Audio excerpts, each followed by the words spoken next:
Hey everybody, and welcome to Kame House Party, the world's bestest and only improv comedy Dragon Ball watch-along podcast in the known universe. I'm Vince. I'm Aaron. And that's no android. That's a real boy. If you're watching the video feed. Oh, snap. I'm out of it. Great. He's out of that, and we're in to the podcast where Aaron and I attempt to watch every episode and iteration of Dragon Ball, and now Dragon Ball Z, and then we talk about it and have a great time doing so. And we're going to get into another exciting episode of Dragon Ball Z, but before that, got a little Kame housekeeping we got to do, just to set us up for the rest of the show. And the first piece of Kame housekeeping, it's a great first. It is the world famous, UN sanctioned and Olympic Committee approved 1 minute roundup fountain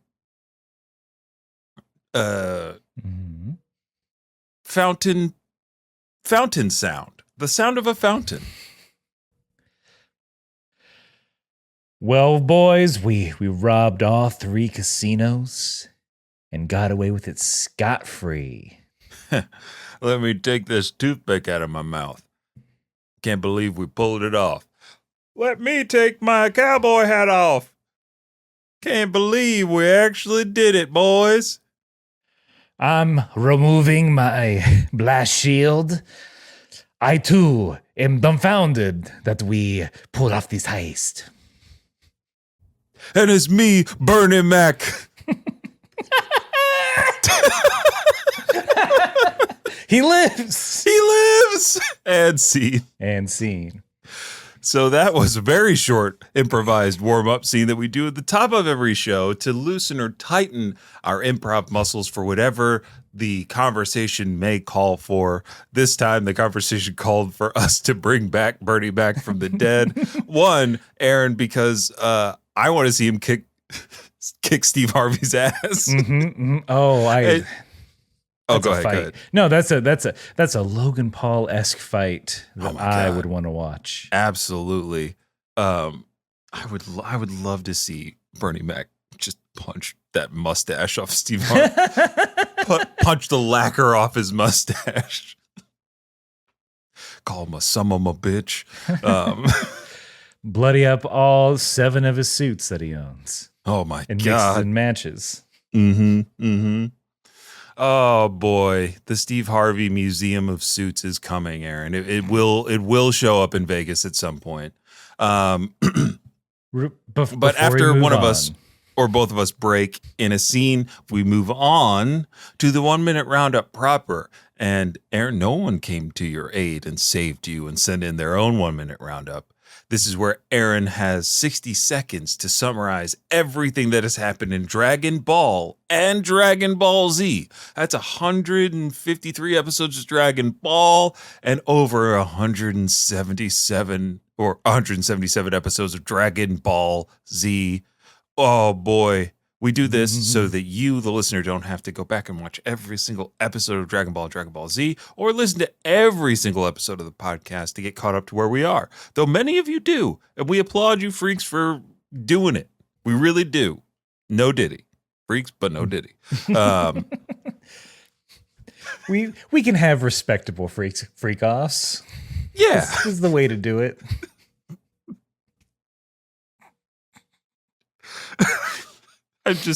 My brain is going to the hearing where the lawyer has to try to make freak-offs not so bad. Who among us has never had a freak-off in one way or another? Your Honor, are you telling me that your skin is always moistened and soft and soft? You've never had ashy elbows in your life. What's good for the goose is good for the gander in regards to baby oil. Why should babies be the only ones slathered? The jury all at once are like, Yeah. I enjoy good slathering. Enough. No more speculation on the Diddy case, Aaron. We have to get to your 1 minute roundup, and I have to ask you this question. Are you ready to round up? Your Honor, I am. The Dragon Ball is about Goku. He rules. Look, we meet him when he's a little kid. He loves karate. He beats jerks up who want to use Dragon Balls to make wishes for bad reasons. He enters a bunch of tournaments. Every enemy he makes become his friend unless he kills them. These are the rules.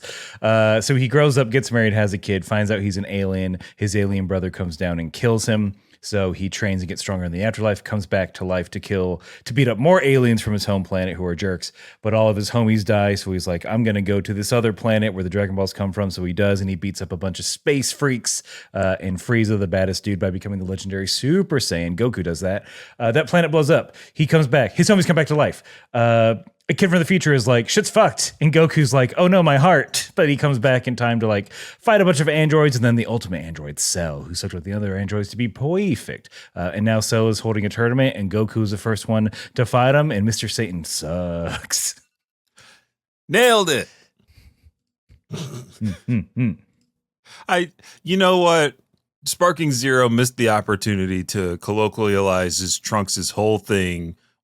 And he should have just came back and said, Goku, shit's fucked. Goku, shit's fucked. Don't tell my mom I said that. Who's your mom again? Come on. I'm a Saiyan. Oh. Mm-hmm. Blue hair, purplish hair. Uh-huh. As if you mixed blue and black. Oh, I get it. You're Vegeta's son. Wow. He actually did it. He banged Bulma. Well, when you say it like that. He clapped cheeks. Goku, please, this is serious. I have important news about your health. He final flashed your mom. Okay, that one's pretty good. Look, Goku, if I'm being honest, I've heard all of this before, directly from my mother. Whenever I brought up my father, she would just sort of lick her lips and eyes rolled back a little bit. I hated it. That's why I came to the past. I'm sorry, Trunks. I didn't mean to, make you uncomfortable, but I've got one more. All right. Okay, I'll allow it. But watch yourself, counselor.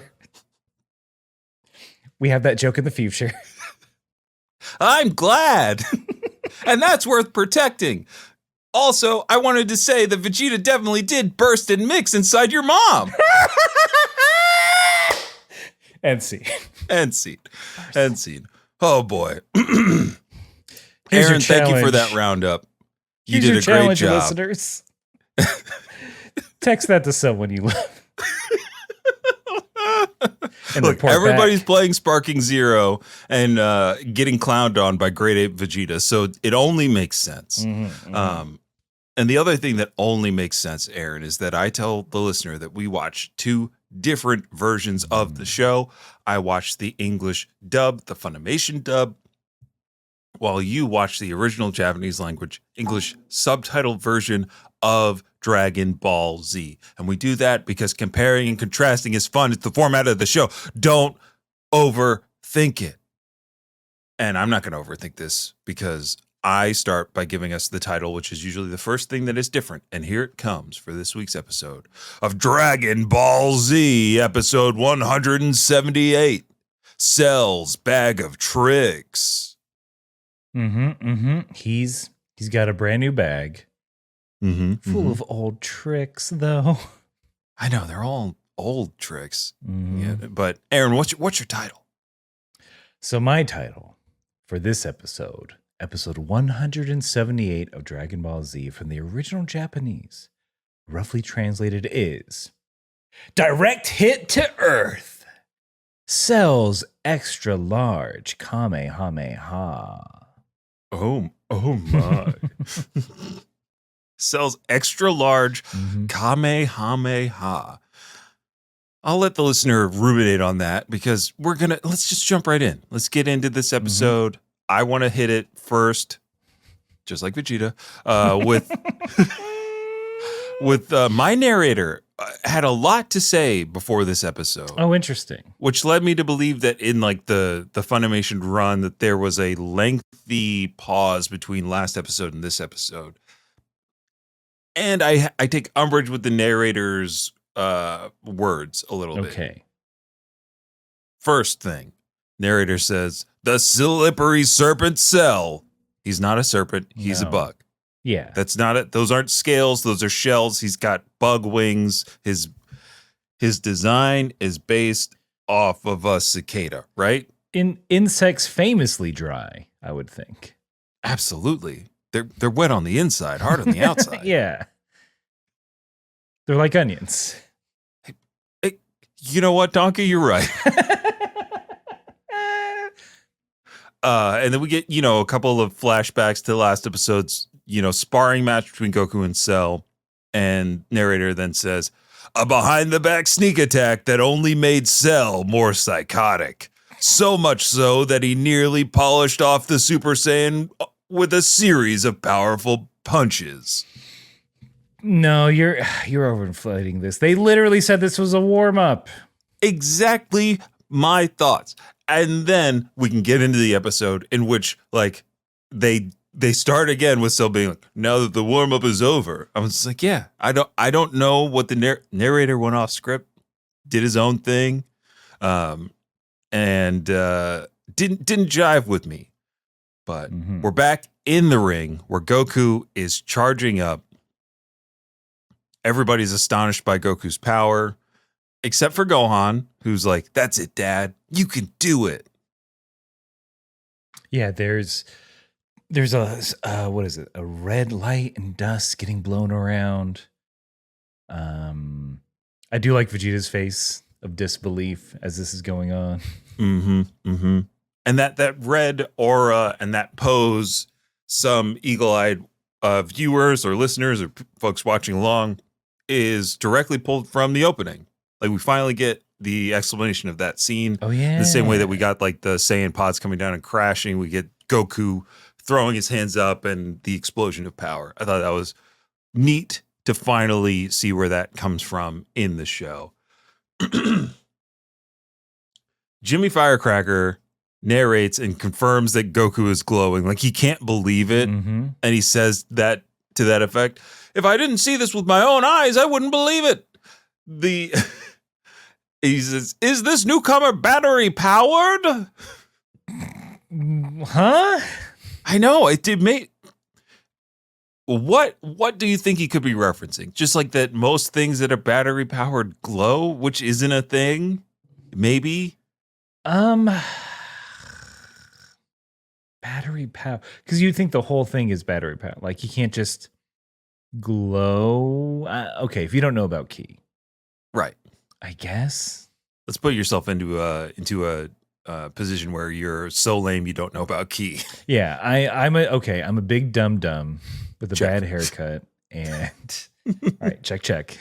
and no bitches. Check. Yeah, you got me. Oh shit.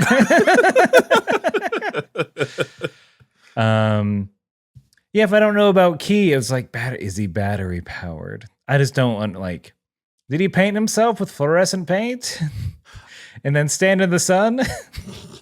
Is he coated in pearlescent paint? Mr. Satan, please tell us. Explain the glow up. Well, you see, sometimes when you are not looking so hot, you go on some kind of reality show, like Queer Eye. 3 days later, you get a whole new wardrobe, get a new skincare routine. All of a sudden, you're all glowed up. That's what happened to that little guy with spiky hair. Wow, in the span of 5 seconds, a whole episode of Queer Eye. That's right. Karamu is always on deck. That show is kind of just like, hey, here's some chores for you to do. I feel like it's just like, hey, what if you cleaned up your place? When Jonathan Van Ness is not streaming and being everybody's friend, he's just pointing out your flaws, telling you to do better. But yeah, no, it is. That show is a bunch of chores. But they do. It is very heartwarming though. Like when they do transform somebody, and you can see that they were like, all I had to do was shower and get new clothes. It's a good kick. I will agree that like it's a good kickstart of you should take care of yourself. You should. That's really be sanitary and hygienic, and it's okay to care about your appearance and how you present yourself. If it makes you feel good, if it makes you stressed out, don't fucking do it. Exactly. So I won't extrapolate to see, how they always like, what is it? When they used to do that home makeover show, Extreme Home Makeover, how those people would live in those houses for like maybe 6 more months and then they'd sell it because who wants a house with a slide in the middle? TikTokers. Yeah, TikTokers now. And now look, we could go on and on about home decor and HGTV shows and how it's ruining the character of every home. I've got opinions. How maybe it helped the decline of the real estate industry. Look, if you want this and more tips on real estate and economics, you should listen to Kame House Buying, where our brokerage. Kame House Parlay. Ooh, yes, Kame House Parlay, where we have the 1 minute escrow, where we talk about where all the money is. God, I wish. But what's Cell doing in response? I after all this, Cell also powers up. He just shoots light beams from out of him. And this, like, what I like about this is, well, Goku's power up was powerful. Cell's is very show offy. All the Z boys, like, they start to get pushed back as they're trying to dig into the dirt. Not Gohan though. Not he stays Gohan. Put. The loser squad just gets flown back, and that rules. Yeah. Piroshki and Hiroshki are the old, like, they're fully convinced. They're like, this is all real. I don't care what Hercule says. But I think Jimmy Firecracker asked Hercule to explain it, and all he can say is, it's all a trick. To which Pizza, the other gaslighter in charge, hypes him up. He's like, yeah, it's all a trick. No. Goku then slow walks over to Cell.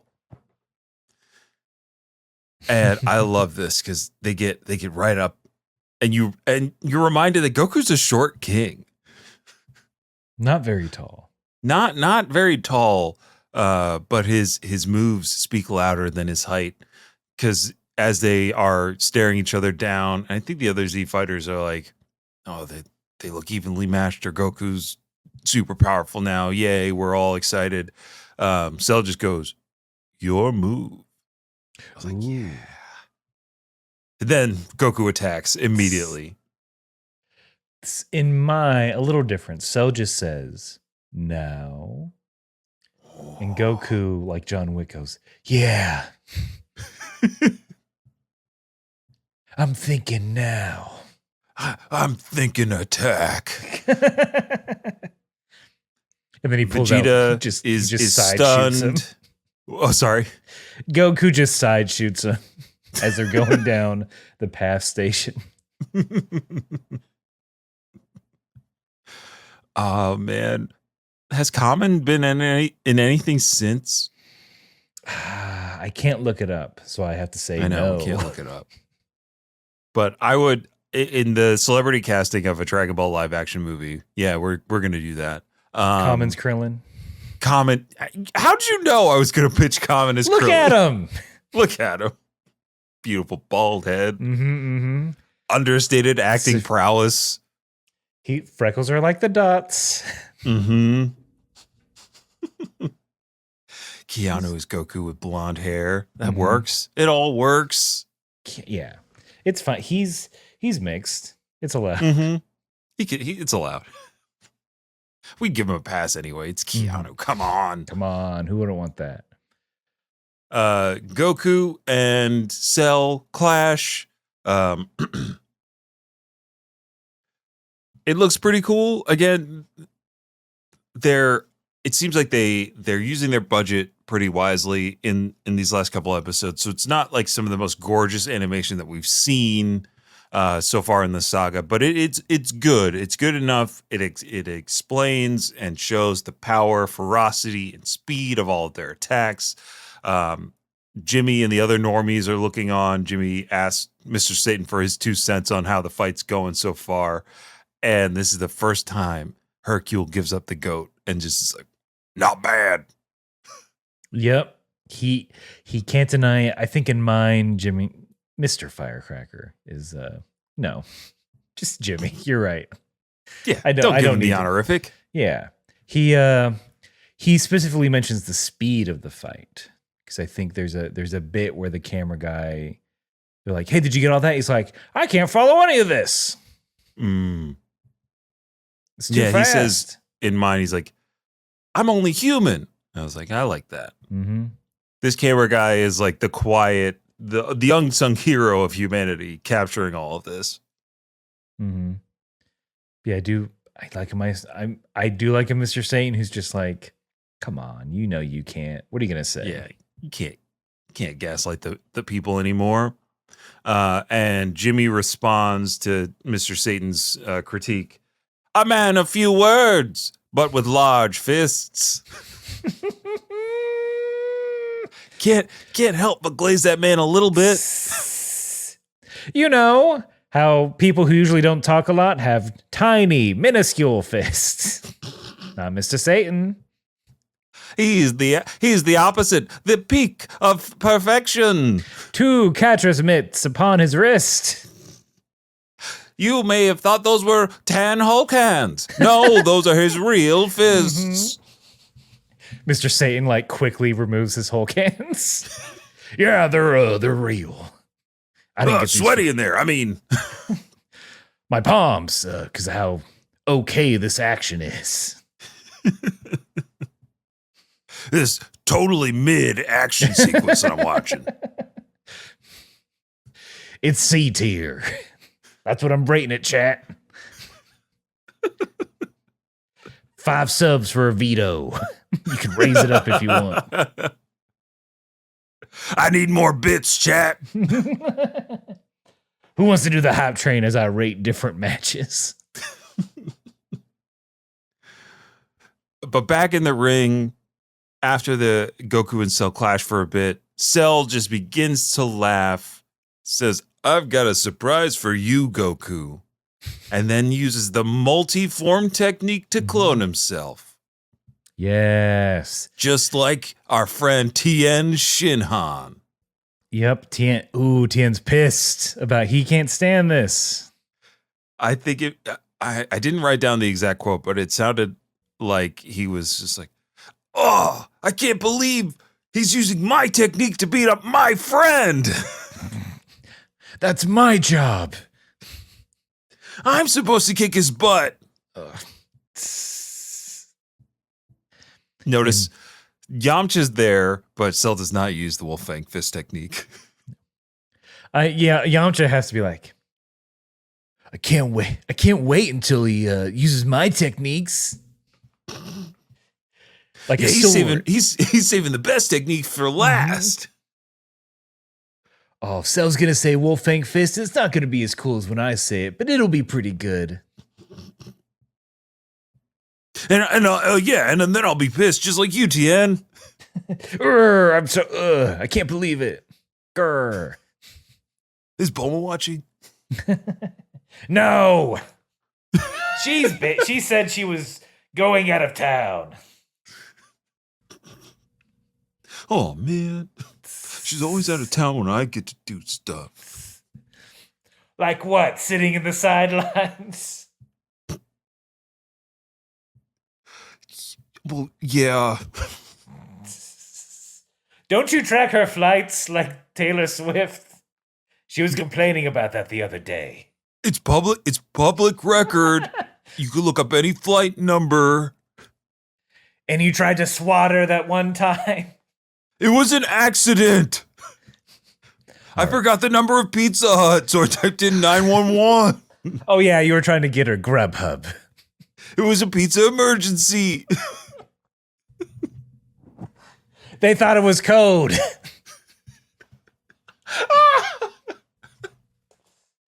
You said pizza and Wayfair, and they went right at it.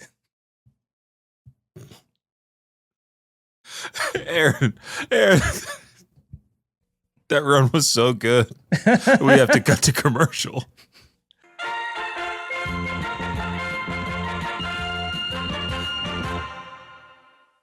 Hey everybody, it's me, Ken. I use she and him pronouns, and I'm here to talk about clowns. The anime/manga, Kengan Ashura. I am ready to talk about some Animorphs. Roma, have you ever heard of the art movement of Dadaism? Interest in a musician group called Exociety?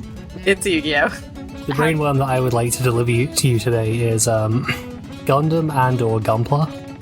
I became aware of a series of novels that people told me about called Discworld. Hey, Lewis, what are we talking about? Aragon. Aragon. Welcome to the Hyperfixation, where we invite our friends onto our show to tell us about what they're excited about so we can acquire an approximate knowledge of many things. New episodes out every Wednesday morning and up to 5 days early for patrons. Normalize info dumping and learn something new with us today thanks to the Moonshot Network.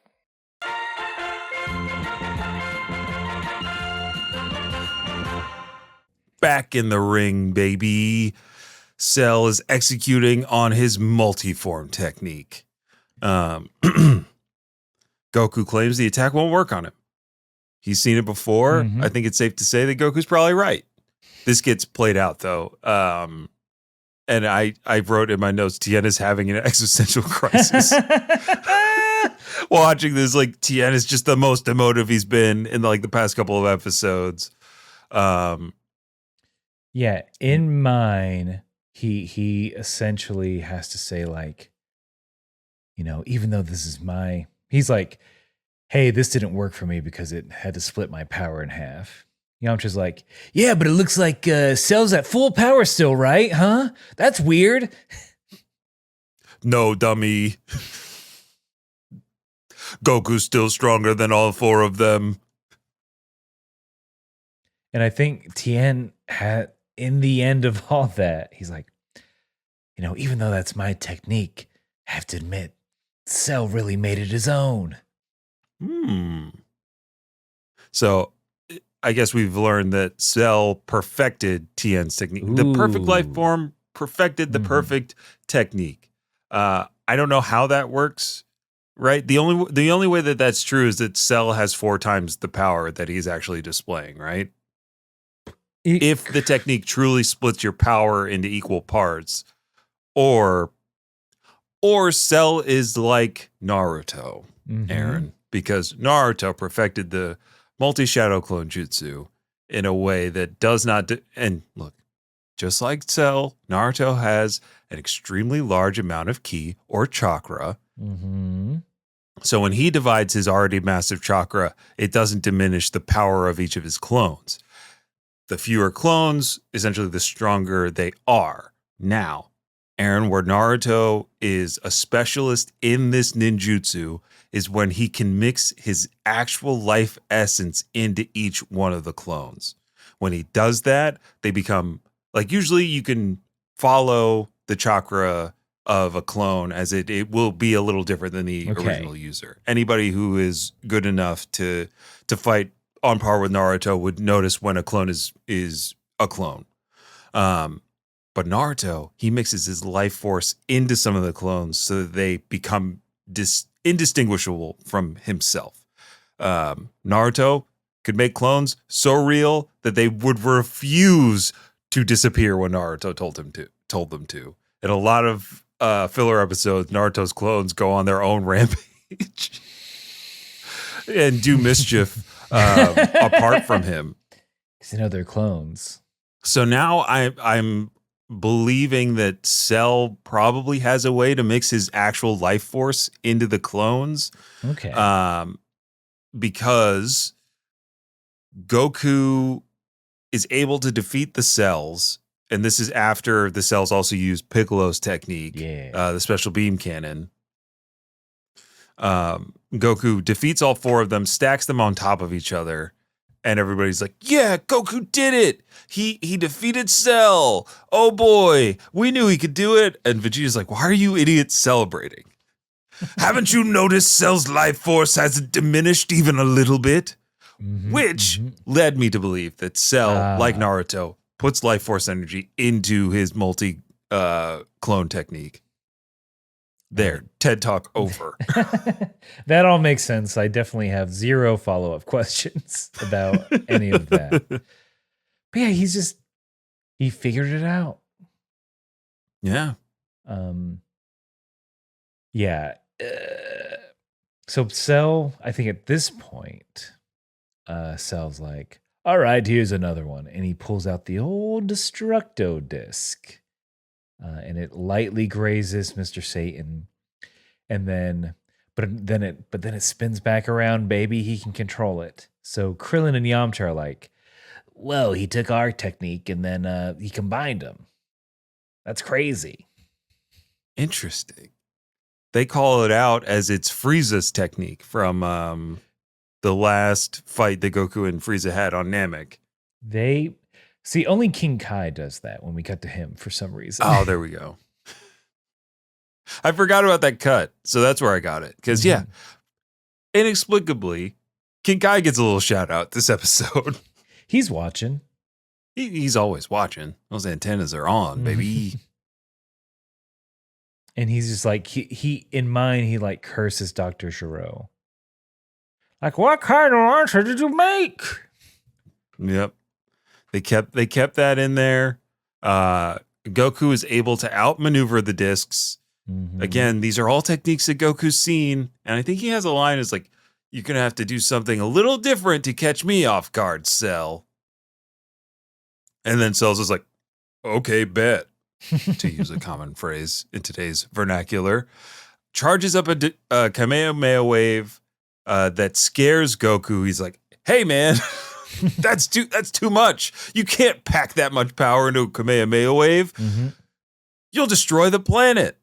And I think Vegeta has something. He's like, he's going to kill us all. Oh, really?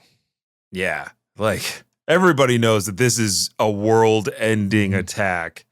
Goku draws Cell's fire upward and is able to use instant transmission to dodge.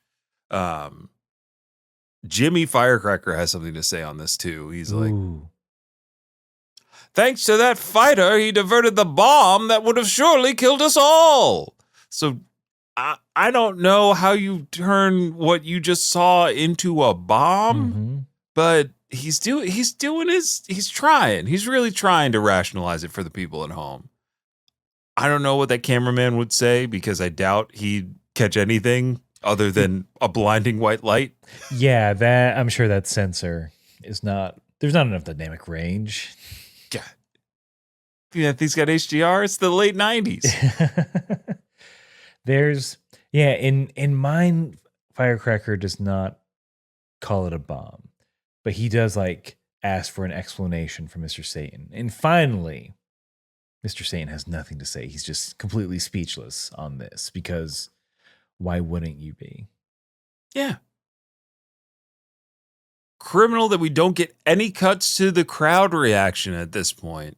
Again, all I want to know is how normal people are reacting to what they're seeing on the big screen, or what Dog President is like.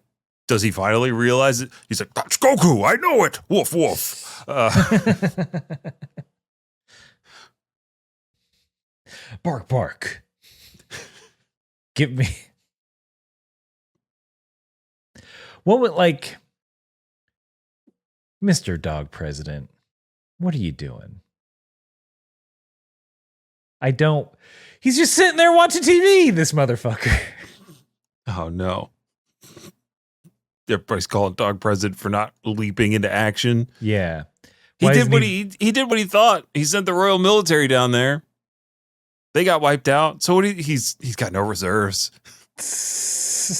Dog president mishandled the military. All the reserves fled. That's true. I'm sure.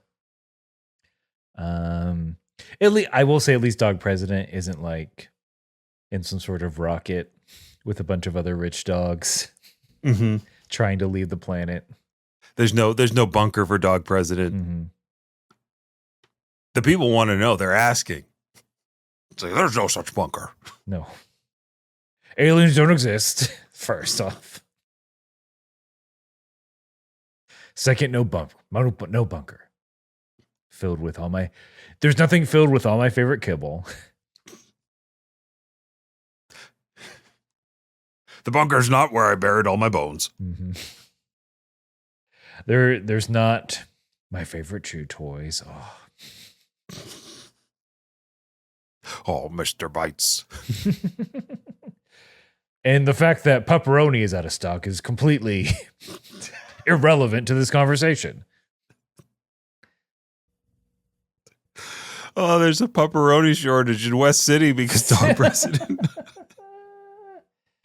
He ordered it all. Look, I'd probably get Shangri dog. Why he's evolved into Nixon, I feel like, is what we've done recently. A roof. Headless Water bowl gate. Never heard of it. Headless Agnew, throw that ball.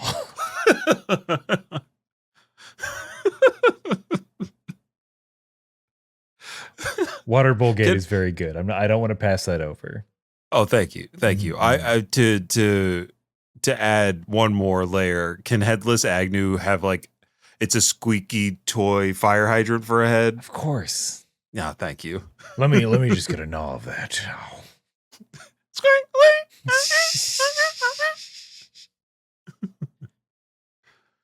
Yeah, look, folks, there's not a lot to this episode. I think after the Kamehameha, things to point out is that the only way Goku could avoid it is by doing the instant transmission as it shoots safely into space. And then Cell and Goku just have like a battle report after this. Let's do a stop down. Mm-hmm. Before we go any further in the review, give me your notes. And okay. Yeah, in mine, Cell just really wants to know that technique that allowed him to dodge that attack. And Goku's like, the instant transmission. And I was screaming, Goku, don't tell him shit. No. I know, just say what technique? I'm so fast. Yeah.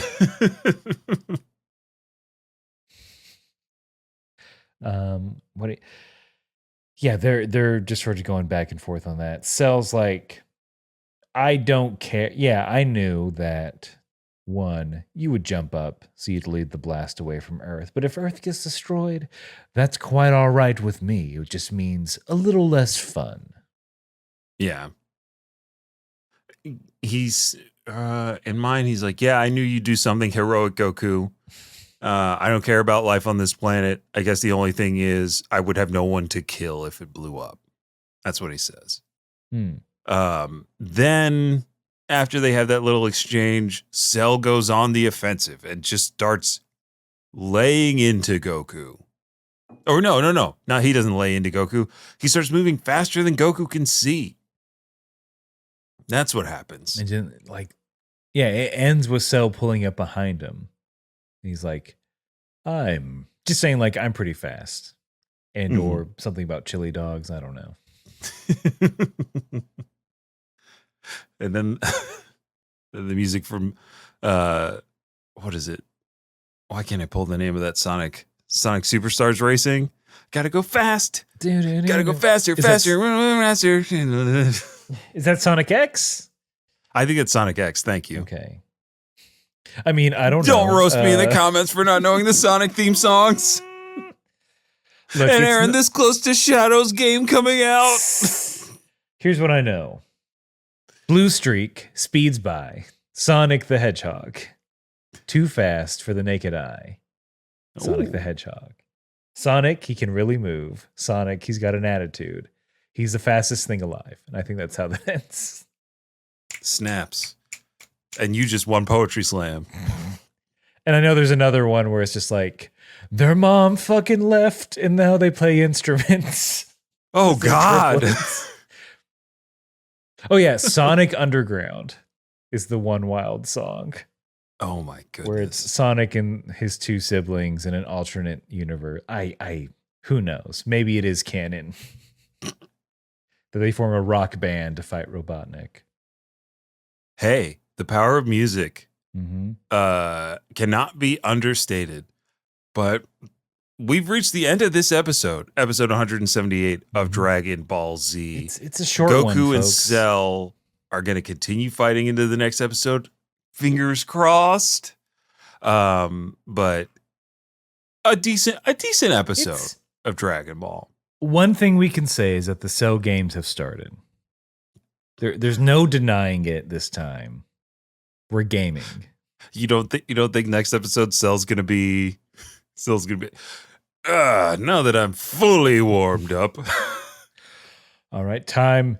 That was fun. Time as an exhibition now to put out the sign-up sheet. Yeah, who Cell signed just up? goes live from New York at Saturday night. Yeah, is the cold open a part? Does that mean has SNL started? It's a Look, question. these are questions that require research that we don't do on this show, Aaron. Will the movie that just came out answer that question?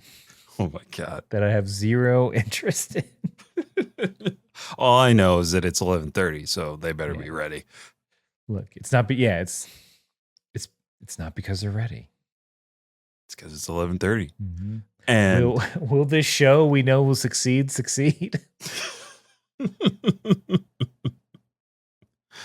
That I can't be sure until I see what Ariana Grande does on this week's episode of SNL. But I do know that I have to thank all of you for tuning in and listening to Kame House Party. A reminder that we're sponsored by Tokyo Treat Co. So if you're into Japanese snacks and you like supporting this show, head on over to team.tokyotreat.com/Kame. That's KAME to get $5 off your first Pop Japanese snack subscription box. It's delicious. You're not going to want to miss out. Get you some. It's delicious. It's really good stuff. We are part of the Moonshot Network. So if you like us, you'll love everything over there over at moonshotpods.com. They also stream twitch.tv/Moonshot Network.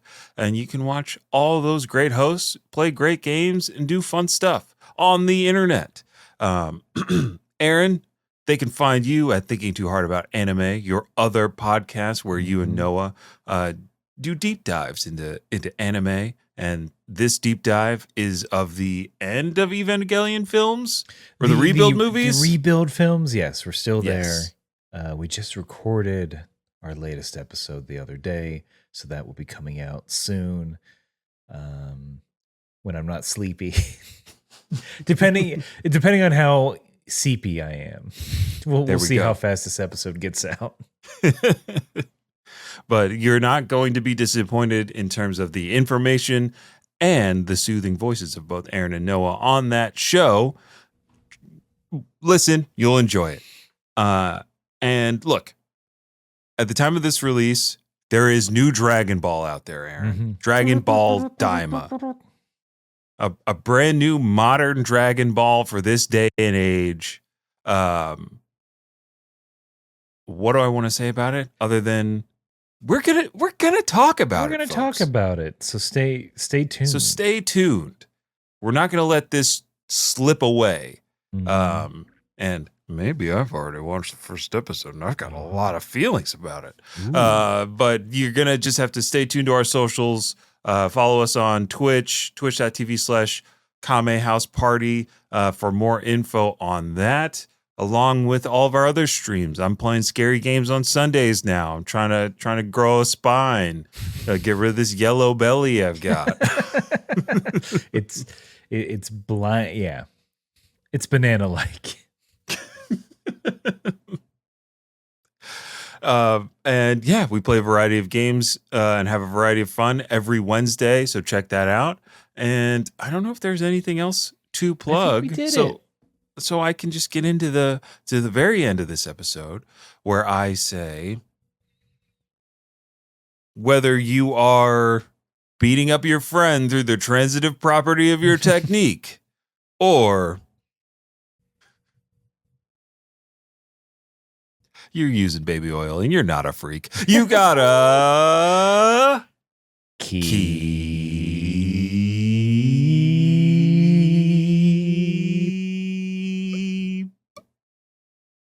fighting.